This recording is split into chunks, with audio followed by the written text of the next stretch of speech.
I have just had the most amazing chat with a lady who's got an extraordinary story to tell. She's written a book called Transit of Angels. And this is a topic that we all need to talk about. It's about death, it's about grief, but it's also about hope. Yeah, Desney King is the lady's name, and we really get into some amazing, deep stuff. So strap yourself in. This is a beautiful, emotional, couple of tears there at times interview, and I really, really, really hope you enjoy it. So join me as we get to know Desney King.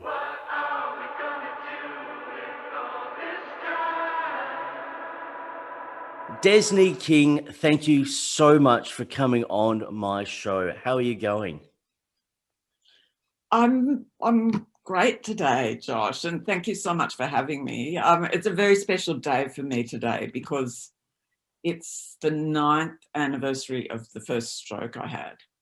And I was So I for was me, going to ask you about that before we got oh, into the book, and that this was significant. I mean, because most people would go, this must be a traumatic day for you to go, oh, it's the anniversary of my stroke. But to look at it that way, so what does it mean for you?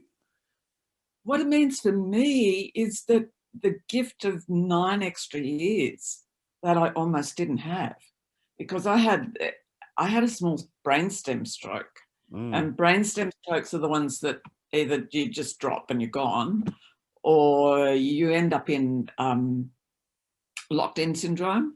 Um, so I'm incredibly lucky, and I had my children late, and so they were only 20 and 23 when I had Mm. that first stroke, and I, I've had all these 9 extra years with my kids, and to do all sorts of things that, dying at 60 is a bit Yeah. early, I reckon. Yeah.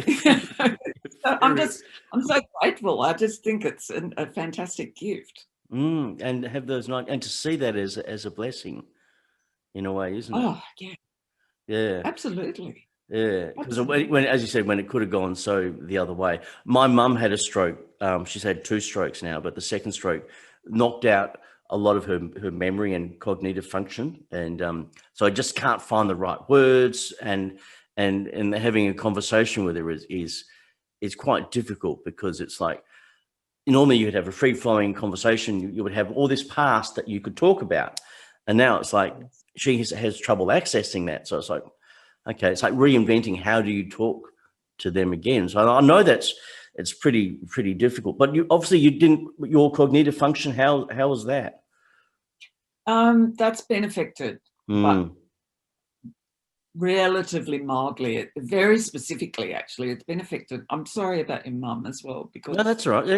Yep. it's very She's tough. going well. She actually thinks everything's going quite nicely. She's forgotten her Great. traumatic childhood and all that sort of stuff. And yeah, and I'll tell you something that's even more bizarre. You will actually appreciate this.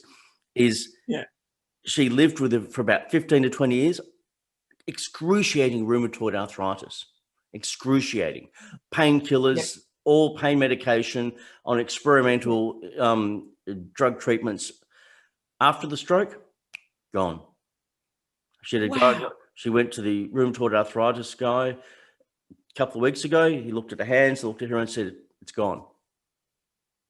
It knocked out that part of her brain. It And must have. no more Anyway, pain medication, anything. She's all off it. oh, Mm. see, talking of blessings. Mm, Yeah. I know, and she's been in so much pain before. It just broke me, and I know my brother and all the rest of the family just broke us. But now that she's, Yeah. you know, it's quite amazing. So anyway, but this is not about me. This is about you. Well, it can be. It's fine. Because I want to get because you're talking about the cognitive function and all that sort of stuff, but you have managed to write an amazing, incredible book, Transit of Angels. Now, to be honest, I've only really just started to read it, but I'm so engrossed in it. It's got me from the first page, and the book. I know I'm just going to give away the first beginning bit of the book. Okay, it's about a woman whose husband is killed in a motorcycle accident. Yes. Can you Yes. take us on a journey of what the book actually really is about? Without spoilers, It of really course. it's without spoilers, of course. So Transit of Angels is Angelica's story, and as you would have noticed, because you're a writer as well, it's written in the first person present tense almost entirely. So Angelica is telling her story, and she's forcing us in the gentlest possible way to be right there with her the entire time. So she's 34 when Bill dies. She's a very young widow. They've had a beautiful life. So it's a love story. Above and below everything and surrounding everything is that it's a love story. Not only their love story, but it explores other kinds of love, other aspects of love is a better way of putting it. But really, it's the story of Angelica's, hate this word, but journey through grief, and showing us that grief never goes away. Yeah. That over a long stretch of time, and it's individual for everybody, grief can soften, but it can also come back years later and just slam us and knock us flat. And that was really my motivation for writing Transit of Angels, to raise this issue of death and dying and grief, these issues of death and dying and grief that are pretty much avoided in Western society, pretty much taboo almost. And we don't have the rituals, the supportive rituals and the community support and so on. People never know what to say to someone who's newly bereaved and so on. So Angelica's showing us, she's taking us with her through all of that, and through slowly, very slowly, eventually, the ways she finds to emerge back into some kind of life, a very different kind of life that still has been in it for her, but in different ways. And so she ends up really in trying to find Bill, trying to keep Bill with her. She ends up going on a spiritual quest and ends up in some interesting mystical kinds of situations. Okay, I'm that are looking forward. mainly supportive and sometimes scary. I'm so glad you've written about that, the grief and you were so right. We don't talk about death and grief in Western society, and it's to our detriment. I was only a couple of weeks ago up in Perth, and I was doing a talk about my people would know that I've written books about my search for the afterlife, and the question was asked, why don't we talk about death? And the only answer I came up with was fear, but I don't know the complexities underneath that, because there are so many layers to that fear. But it is that isolation that people feel when they are in the grief. I mean, I have not experienced deep grief myself, but a wonderful, very, very wonderful close friend of mine and neighbor, her husband passed away about 6 years ago. And so I got to see the intensity of that grief. And what you've described with what Angelica goes through, it's almost, I'm reading that and I'm going, oh my God, that's my close friend. That's what she was going through. And the way you describe it's almost like, as the reader, you've got to almost strap yourself in a little bit with this. And I think it is so essential that someone reads this to really understand what happens and what goes through and what the thought processes are, or lack of thought processes that happens in that, and how time affects things. And I like what you said, that, it could be years down the track, but grief will just come back as a huge wave and smash you again. It's like, you never get over it. That's the thing. People say, oh, you'll get over it, or, but sometimes it's not as easy as that.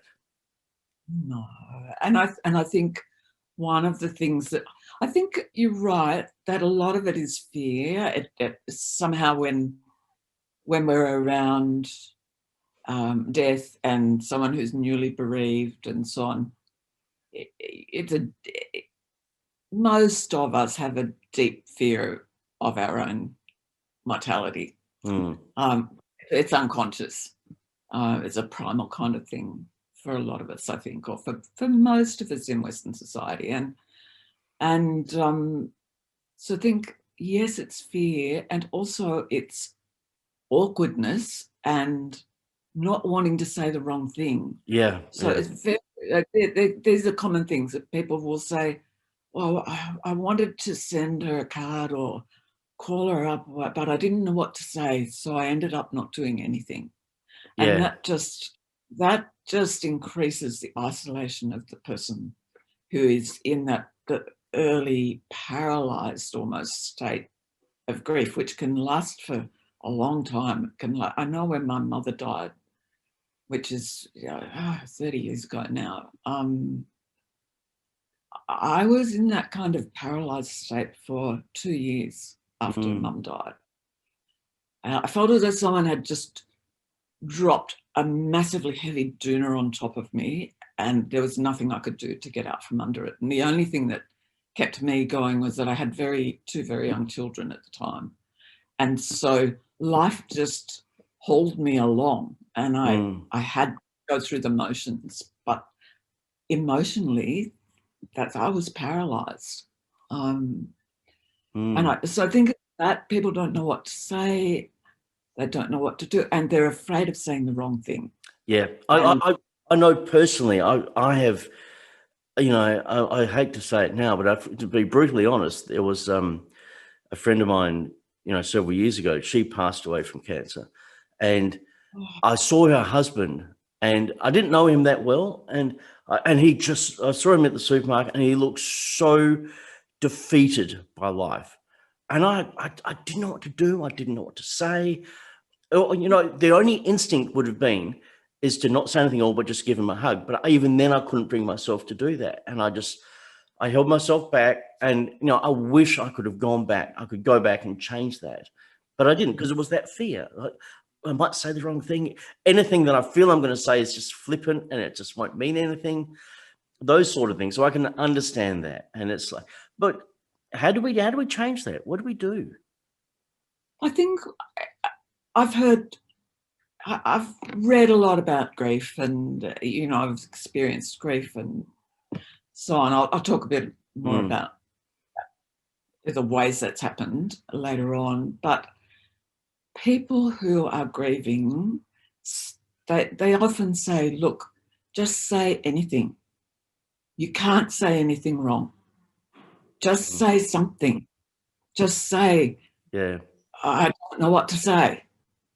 You know, just recognize that I'm here in front of you and I'm grieving. Just that hug would have been, well, I don't know, it depends. You know, people are different with physical touch. Yeah, but true. I'm so sorry, mate. You know, And that's all. I don't That's know what all it needs, isn't it? That's all it needs. I don't know what to say. But for God's sake, don't say, oh, it's been 6 weeks, hasn't it, mate? Isn't it about time you started to move on? Yeah. That's the one thing to not say at any point, because it just shows a complete lack of empathy and understanding. Yeah. You know, that people don't just, move on from grief. You know, it's been a few months, I'll move on now. Because you write so viscerally about grief in the beginning of the book, and you talked about your mother. Are there any other things that you've drawn on for your own experience? It's okay. Your guests probably cry sometimes. I usually cry too. Oh, that's fine then. We'll cry. We can cry. Here we go with the true confessions. I've been married 3 times, and I had my 2 children with my 3rd husband, and we'd been in a fantastic relationship, 14 years. And that marriage exploded. It exploded. I didn't see it coming. But what happened was that my ex, who, you know, this is 20 odd years ago now, and I'll say now that he and I have a civil, comfortable kind of non-relationship. So it's all in the past. But at the time, he met somebody else who had 2 children who were the same ages and genders as my 2 children. And I will say that I home birthed my kids and I breastfed each of them for 2 years. So I was a very engaged mother in that sense. And they wanted to take the children from me. So what had happened was that a couple of years before the marriage broke up,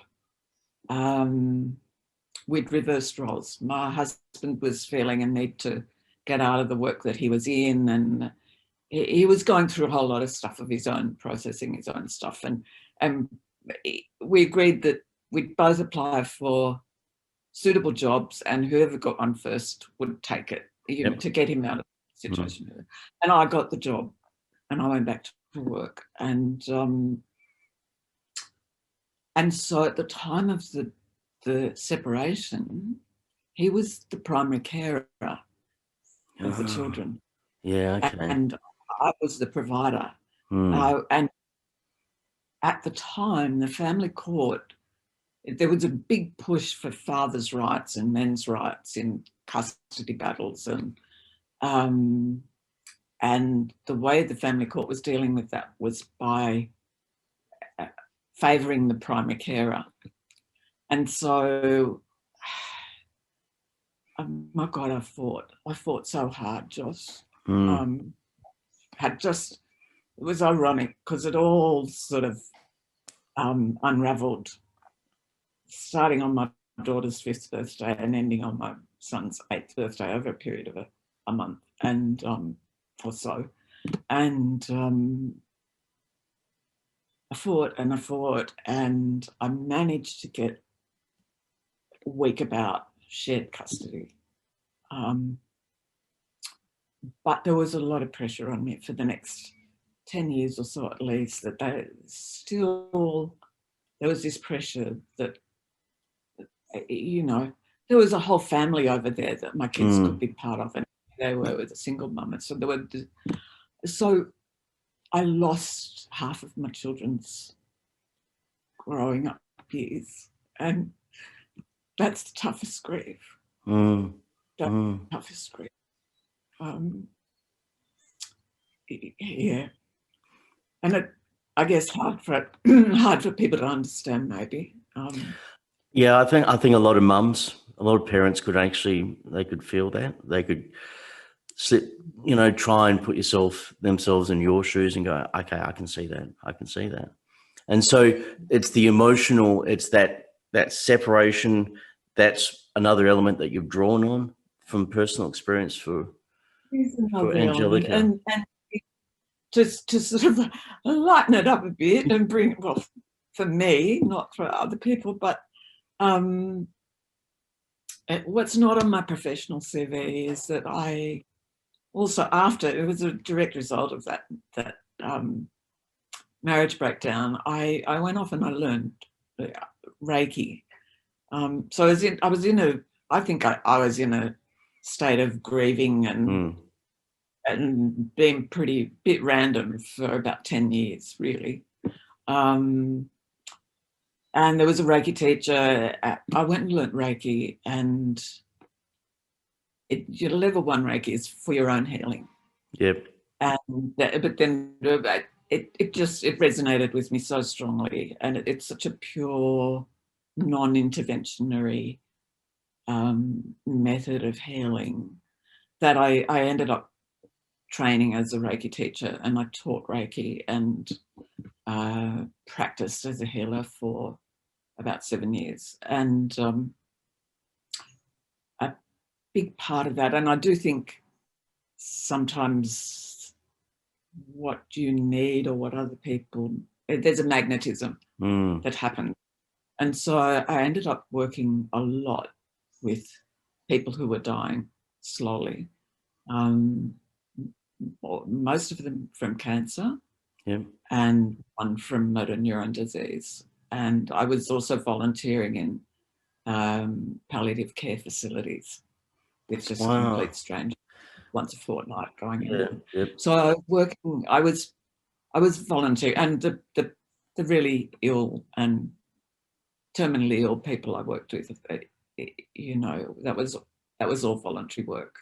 Mm. I went broke, but that's beside the point. But you know, that's just life. But I spent a lot of time with the families as well, the families and friends of the people who were, and I spent a lot of time in palliative care facilities and wards, and oh my gosh, I met earth angels. Everybody I ever who chose to work professionally in a palliative care facility, I call them earth angels, you know, to choose to work in that, Yeah, field. It's not an easy field, but it takes a certain kind of person. I agree. And I was going to say, so because I know that you're on the spiritual journey now, because you work those elements into Transit of Angels. But so that catalyst, that to shift for you was that marriage breakdown, all that sort of your life just literally collapsing, and that gave birth to this new exploration. It did, absolutely, it did. Yeah.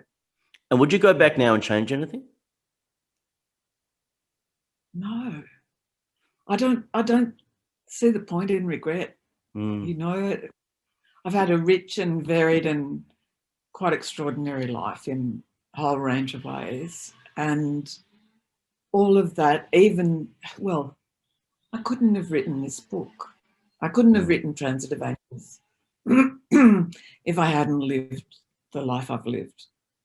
And I wouldn't have understood how important it was to write a book about death and dying and grief either. I wouldn't have known that. So I suppose one of the things that interests me about the book and about yourself is that a lot of people talk about death and dying and the lack of discussion in Western society about it and how that can be to our detriment. But because in my own personal experience, yes, it's really thoroughly important to talk about that and to discuss it and get our kids talking about it. But it's also to take that next step. What happens after?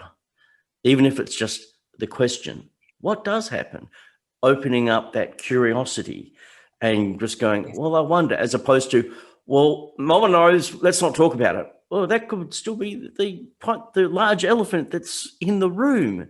And as you know, you've had experiences yourself which allow you to open your mind up to bigger possibilities. So it's like the way you've actually dealt with and worked and structured in the whole concept of grief, loss, death, you also move into the other realm, the other, what is there? And is it all just nothing, or is there something there? And if so, what is it? What experiences have you had that you've worked into, that you have drawn from to go there? You don't mind me asking? Yeah, ask me anything, Josh. Because obviously the Reiki obviously changed you in some way, doing that, tapping into the healing and the energy work. When you have a Reiki attunement, for me anyway, it opens you up energetically so that you're much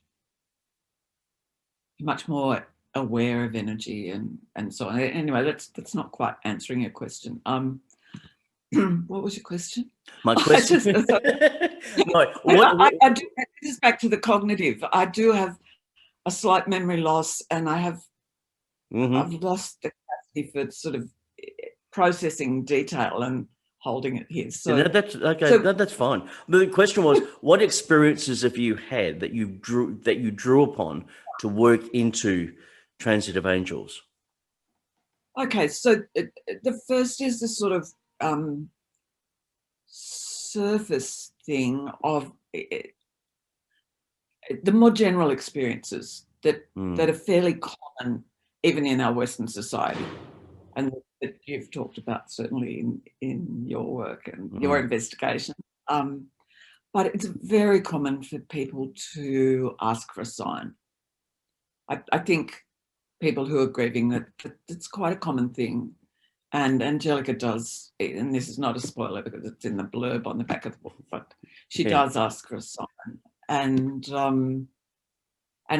when people find a sign, whatever it might be, they grab onto it and they keep looking for it to recur. And as it recurs, they start to feel some comfort that, Angelica asks for a sign. She thinks she gets a sign. She's quite skeptical and open-minded, so she double checks that to see if it's real. She kind of does a double-blind test, and so people feel comforted. The other very common thing that people do, which is also into the book in various ways, is that they seek out psychics and mediums and try to make contact with the person who has died.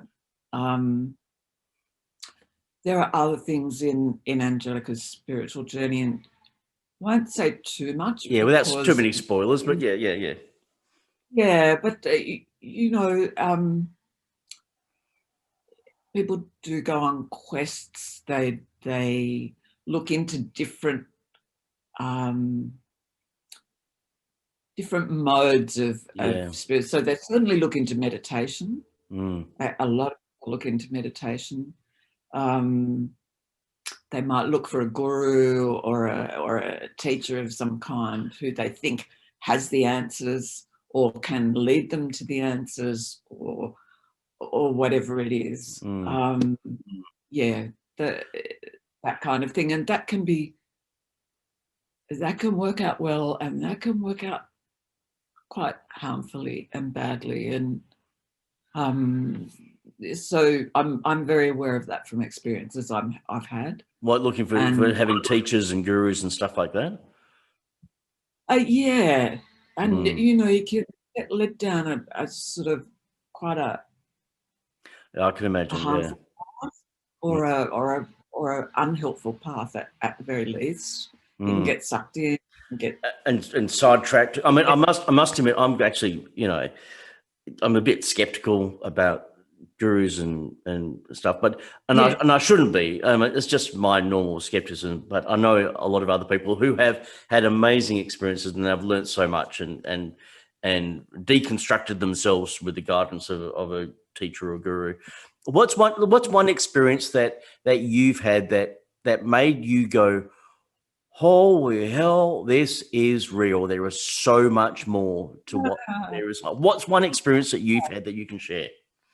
Well, this happened. The Reiki, the healing sessions I offered always went for 2, usually 3 hours. So it's another reason I went broke. But anyway, here I am, very happy. So we know that money is and everything. But increasingly, people would come to me not only for a healing, but for a reading. And this is a standout for me. So something that healers will say, a very common thing that healers, mediums, psychics, is that to access pure flow, you need to get out of the way of this. You need to get out of the way so that you're a pure channel. And it's very easy. I could tell eventually if someone was speaking through me, or really I was had an awareness that was coming through me. I could tell the instant my mind clicked in to start to interpret that. And I would tell my client that. I'd say, okay, you know, we're really finished now because I'm starting to interpret this, and that's not ethical, and it's not useful. Because I could be completely wrong. You know, it's my mind now. It's not a pure transmission, if you like. So anyway, there was this young woman who'd come. She'd come all the way. She was a Canadian, but she'd been working in Japan as a teacher, as a lot of young people do, and she came to Australia for a visit, and one of her friends was one of my clients. So clients, no, you've got to go and see this healer, you've got to go and see this healer, she's a no, blah, blah, blah.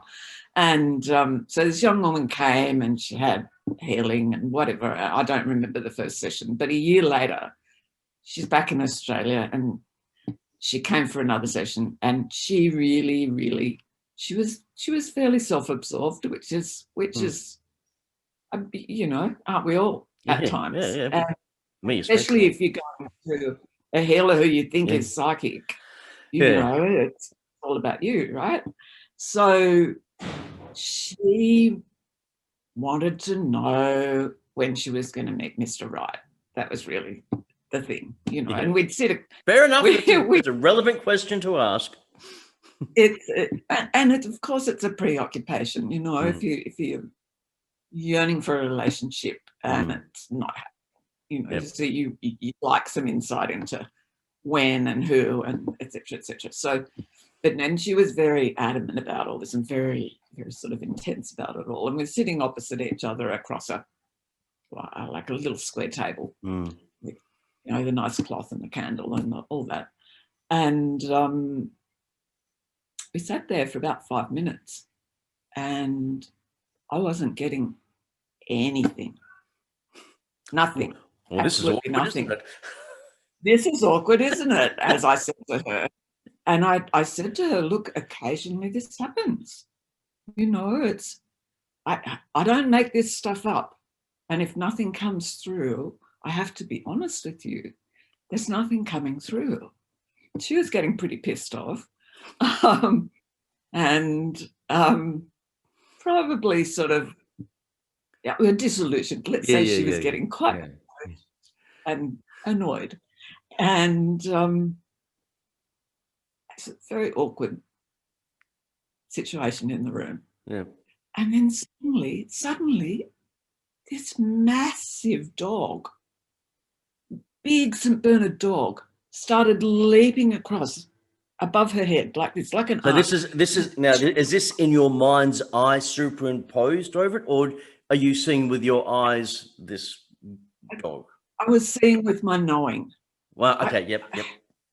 I'm clairsentient primarily, but that involves seeing stuff and very rarely hearing stuff. But it's a knowing. But in this case, yes, it was very visual.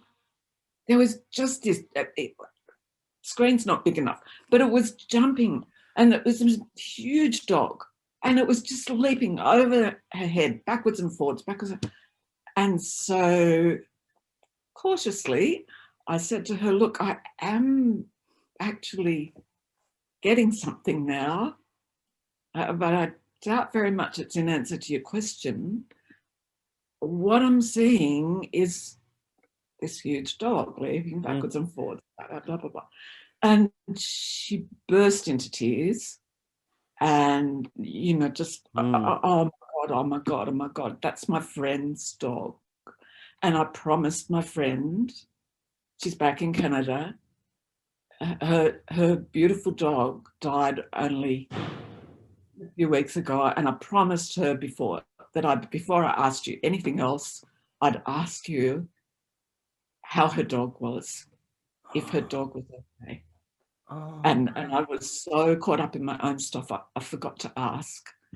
And she said, and the most extraordinary thing is that my friend loved this dog so much that she's got a huge, bigger than life-size photo of the dog leaping like that up above her bed. Wow. And Wow. I just looked, Josh, how would I make up something like that? Yeah, I know. It's just all these random things. That is utterly, that's the most convincing experience I ever had, because, I'm skeptical. Angelica remains open-minded and questioning right to the end of the book. You still are. Right? Right? Yeah. You've got to have your good bullshit detector going. Yeah. Yeah, absolutely. And that one, Wow. That left you without doubt. Was that oh, there's a term for it that I can't, it escapes me at the moment, where it's suddenly, a belief system crash is where you normally go along thinking this is how the world works, and suddenly something happens and you go, So that would have been a good eye opener, sort of belief system crash for you then. It was really, I suppose. And it just, I mean, Wow. it just, and then stuff started coming through for her about, So it was almost like the dog was sort of needed to come through, and then just the flow sort of happened. Oh, that's great.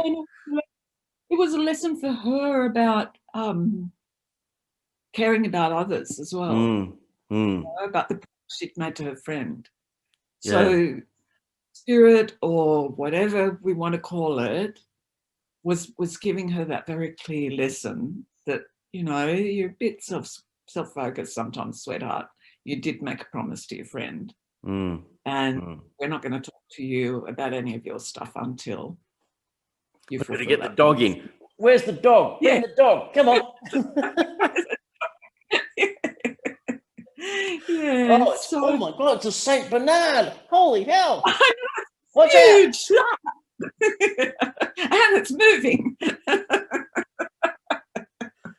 I love that. I think when people have little moments like that where they can actually, it goes beyond their own doubt. You go, okay. And the significance for that lady would have been huge. It was huge. It was. Yeah. And I mean, there was another experience I had with a young man. What I did want to say way back at the beginning that I forgot to say was that people who have a religious faith in Western society have that. They have that comfort. People who give themselves over to a religious faith, they know what happens after you die. Whether that's entirely accurate. But they have that belief. They have a belief, yes. They have a belief that is 100% true for them, and that is a great comfort for them. And I respect that. Completely respect that. I grew up with that, in fact. I lost it when I was 20. But I do respect it. And it is one way that people can and deal with grief. Anyway, sidetrack that. I do agree with you, because it acts as an anchor for them. Yes. So instead of fighting around, they go, this is my anchor, this is my belief, and I will stick with that. Yeah. And it's usually in community as well, and that helps. So true. Yes. Yeah, that's anyway. Very good point. So what reminded me to say that was that I had this young guy come to see me for a healing, and he'd grown up very devoutly Christian.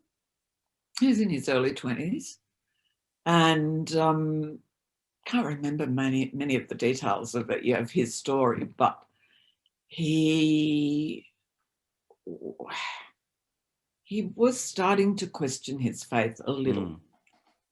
And somehow he'd heard about me. And also, I never sort of wore flowing purple gowns or had a crystal ball or anything like that. So people who wanted somebody... cheesecloth and flowers in your hair and all that sort of jazz. Nah, not this.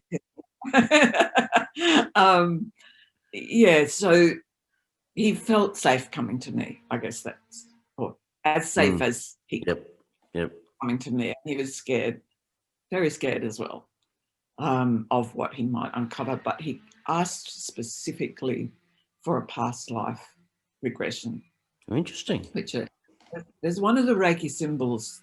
If you go far enough through your Reiki training, there's a symbol, sacred symbol, that's used to dissolve time and space. Now, this is a leap of faith, right? Invisible symbols. Yeah. Okay. That I just draw in my head, with my mind, right? This young man lying on his back on the massage table, warm blanket over him, because people get very cold usually in warm weather. So, and I had I can't do it upside down, but anyway, I had my thumbs on his third eye. Yep. And hands cupped over his eyes. So, and it's the third eye. That's the chakras. I'm getting weird, Josh. So. That's all right. No, we just go with you. We just create the beautiful space for you to keep talking, because I'm loving this story. This is the energy center. It's a third eye through, which you're calling. You're calling it something different. I call it a third eye. Yeah, just the inner sight or whatever. Yeah. Yep. Mind's eye. You're calling it in the mind's eye. Yes. There you go. Yeah. And all I did was stand silently behind him with my hands in that position. So focusing the energy into his third eye, and silently asking that his question, this young man, whatever his name was, would like to access past life. He's looking for evidence of past life, whether that's true or whether it's not. Yep. And the most incredible thing happened. He started shivering. Took a while. I mean, he was probably on the table for an hour. I don't know. Time dissolves as well for me in that situation. And you're a wizard, Joss, because I haven't talked about this publicly before. Oh, excellent. First time. So he started to shiver, and then his arms started moving, and then his legs started sort of, so he was running. And I just quietly said to him, are you okay? Can you tell me what's happening? And he's saying, my men, we're under attack. I've got to save my men, and it's freezing. And I said, where are you? And he said, I'm a centurion, and I'm a Roman centurion, and we're in the snow, and we're on this mountainside, and my men are getting slaughtered, and I can't save them. And he was crying, and he was slashing with his sword with his arm, and he ended up just sobbing that he lost all his men and he survived. Wow. And had this terrible guilt and so on. And I had to then eventually use other, because he was so distressed. It was so real. It was probably the most viscerally and physically real past life regression that I ever witnessed. Wow. And the fact that he was physically sort of acting it out in a way. Oh, very much so. And was so distressed. He was completely in that time and experience. And I eventually used calming words and soothing words to sort of bring him back, and symbols, the Reiki symbols that, you can reverse that symbol that dissolves time and space. Yep. It closes off, and and I just brought him back and slowly, and put another blanket on him because he was freezing. because Well, he was in the snow. Yeah, he was in the snow. He was I suppose I know some people, everyone at home, I know this gets flaky, but he would have carried that energy of that regret, that trauma, all that. He would have carried that energetically into his current life, and that's what was most probably driving him to see you, and then you helped clear that, or allowed him to release it more accurately, for him to release it. Yes, and to understand it. And I think for him, we discussed it afterwards, eventually when he was able to get off the table and sit down and we could chat again. And it answered his question, completely, that yes, for him, he was absolutely convinced now that there were past lives, and that the faith system he had grown up with and was starting to have questions about didn't answer all his questions, and that a big question had just been answered in a very convincing way for him. But he'd also felt guilty about not looking after people well enough in this life. Gotcha. So that's how it kind of manifested. About he always didn't really do everything he could to look after people and so on, and it cleared that. And he recognized that, and he thought about people he'd been having those feelings about, and I don't feel like that about them anymore. Wow. It just suddenly released. I don't feel that. Wow. I don't feel like a guilty person anymore. Wow, what a liberating thing for him. So do you know if he stayed a Christian or anything, or? Never saw him again. Yeah. And that's it. That's the role you played in his life at that moment. That's all he needed. And had that little, actually, no, that would have been quite a momentous moment for him. Quite a shift in him. Oh, we could talk about this forever, Desney. You know that. We could keep carrying on. Yeah, we could. We could, but we're going to have to wrap this up. And I really encourage people to read your book, Transit of Angels, because I think it's a really important, relevant book for these times, especially, look, it's for any time really, because yes, it does the topic of death, grief, but it's like, as the book moves on, it's like shifting from winter to spring. There's elements of hope and being able to see life differently come in. And I think that's what we all need. So I recommend Transit of Angels to everyone. Where can they get it from? How can they get in touch with you, Desney? How can they get in touch with me? My website is desneyking.com.au. I'll put it down below. Thank you. And Transit of Angels is available for sale online worldwide as a paperback and an ebook. I've got a Facebook page. I've got an Instagram page, Desney King Author, Desney King Author. Beautiful. And they can get to them from your website? Beg your pardon? They can get to those pages from your website? So if people go to your website, they can find your Facebook page and your Instagram, all that. And YouTube as well. So there are a couple of other interviews on YouTube that are probably not nearly as interesting as this one or as revealing. But you have a way, Josh. Thank you, Desney. Look, Desney, thank you for sharing some really great insights with us and some beautiful little moments there. And I really, really appreciate your time. And good luck with everything. And I hope the book really takes off. Thank you. Thank you very much, Josh. It's been wonderful speaking with you. What are we gonna do with all this time? What